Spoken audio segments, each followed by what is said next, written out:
In this video, I'm going to show you how you can connect your domain from Namecheap to Railway. This will be a quick step-by-step guide, and I'll show you everything that you need to do from start to finish to get everything set up here. It is actually very easy, so join me and let's get it started. So on Railway, once you're logged in and you're on the dashboard, you'll see your project that you've already deployed. This won't be a video showing you how you can deploy a project, but you'll already have a project here if you've deployed it.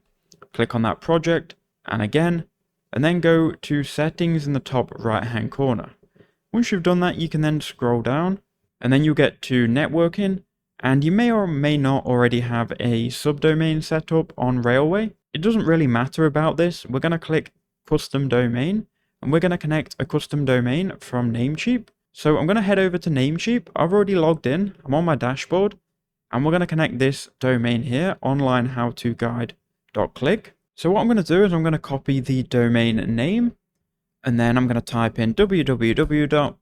Then paste in the domain.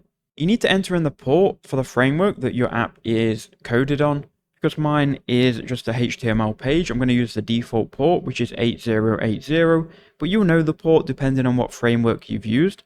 Then click Add Domain, and it's going to give you a CNAME record that you need to add. Now we're going to add our domain name, then we'll add the root domain name after. And you'll understand it, and I'll just show you here.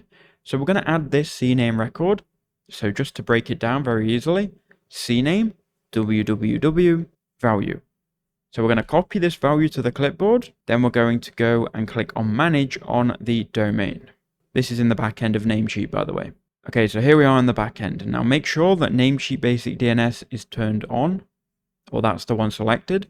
Then go to Advanced DNS. And then from here, you need to go ahead and make sure you've got no current DNS records. We're going to click Add New Record. And then we're going to look for a CNAME record. So remember, CNAME, www, value. So we're choosing CNAME, www, value. Very easy. Then click the green tick, make sure they're saved. And then go ahead and dismiss this. And it's then going to say waiting for DNS update or something similar. You can refresh and you can just give this a minute to breathe. This can take up to 48 hours to actually propagate. In my experience, this takes around 10 minutes max.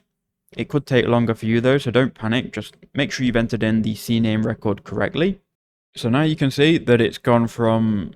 So now you can see it's changed to validating domain ownership. So it might work in a second, but again, just be patient.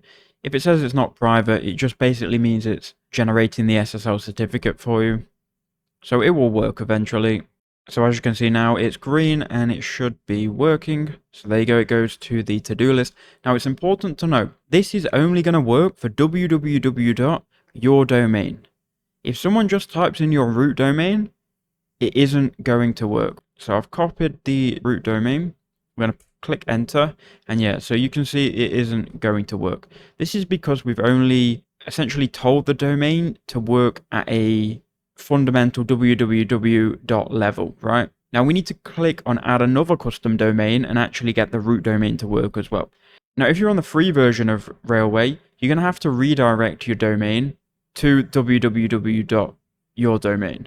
Now what I would just recommend you do, instead of messing around with redirects, is upgrade Railway just to the first plan that's available. I think it's $5, and it's going to allow you to enter in another custom domain. So you want to go ahead and then copy your root domain without www. Again, enter in the same port, click add domain, and then what we can do this exact same thing, but this is going to be for the root domain. So CNAME at value. So again, we need two records, so we'll go CNAME at, paste the value in, click the tick, and there we go, that's all set up. So these two should be the only two records. So you'll be able to see it here, look.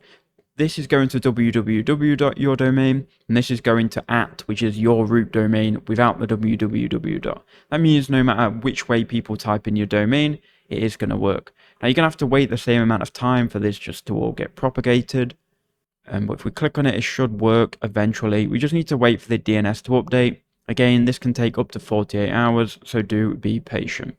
Okay, so about 15 to 20 minutes later, mine seems to have worked.